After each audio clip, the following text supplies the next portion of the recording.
Association of Kerala government college teachers AKGCT 67-ാം സംസ്ഥാന സമ്മേളനം കാസർഗോഡ് തുടങ്ങി. നഗരസഭാ ടൗൺ ഹാളിൽ നടക്കുന്ന സമ്മേളനത്തിൽ 700ഓളം പ്രതിനിധികൾ പങ്കെടുക്കുന്നു. സമ്മേളനം മന്ത്രി ഡോക്ടർ ആർ ബിന്ദു ഉദ്ഘാടനം ചെയ്തു.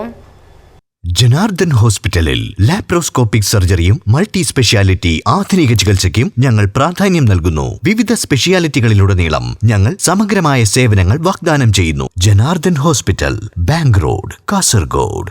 Association of Kerala government college teachers AKGCT 67-ാമത് സംസ്ഥാന സമ്മേളനത്തിന് തുടക്കമായി.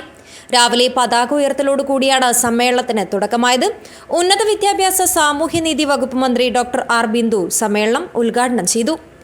നാഷണൽ എഡ്യൂക്കേഷൻ പോളിസി ആയാലും UGC റെഗുലേഷൻസ് ആയാലും കേന്ദ്ര പദ്ധതികളുടെ ഭാഗമായിട്ടുള്ള നിഷ്കർഷകളായാലും ഇതൊക്കെ ഇത്തരത്തിൽ നഗ്നമായ ആശയ പ്രത്യയശാസ്ത്രപരമായ ഇൻഫിൽട്രേഷൻ്റെ ഭാഗമായിട്ടുള്ള കാര്യങ്ങളാണ് എന്ന് തിരിച്ചറിഞ്ഞുകൊണ്ട് അതിനെ പ്രതിരോധിക്കുക എന്നുള്ളത് തന്നെയാണ് ഈ കാലത്ത് നമ്മൾ ഏറ്റെടുക്കുന്ന ഏറ്റവും വലിയ വെല്ലുവിളി എന്ന് പ്രിയമുള്ള സുഹൃത്തുക്കളെ ഓർമ്മിപ്പിക്കാൻ ഞാൻ ഈ സന്ദർഭം ഉപയോഗിക്കുകയാണ്. ഈ കാലഘട്ടം നമ്മളെ ഏൽപ്പിക്കുന്ന ധാർമ്മികമായ ചുമതലയാണ് അത്. അല്ലെങ്കിൽ പ്രബുദ്ധ കേരളം എന്ന് പറയുന്നത് നാളെ ഉണ്ടാവില്ല. വലിയ നിലയിലുള്ള തിരിച്ചടിയായിരിക്കും വന്നു ഭവിക്കുന്നത്. ഫെഡറലിസം, വൈജ്ഞാനിക സമൂഹം, നവകേരളം എന്ന മുദ്രാവാക്യമുയർത്തിയാണ് സമ്മേളനം നടക്കുന്നത്. AKGCT president doctor N Manoj അധ്യക്ഷത വഹിച്ചു.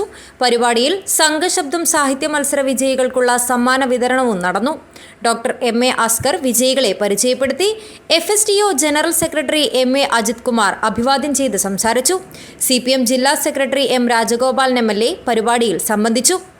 സംഘാടക സമിതി ചെയർമാൻ CH കുഞ്ഞമ്പു സ്വാഗതവും AKGCT general secretary doctor Muhammad Rafeeq T നന്ദിയും പറഞ്ഞു.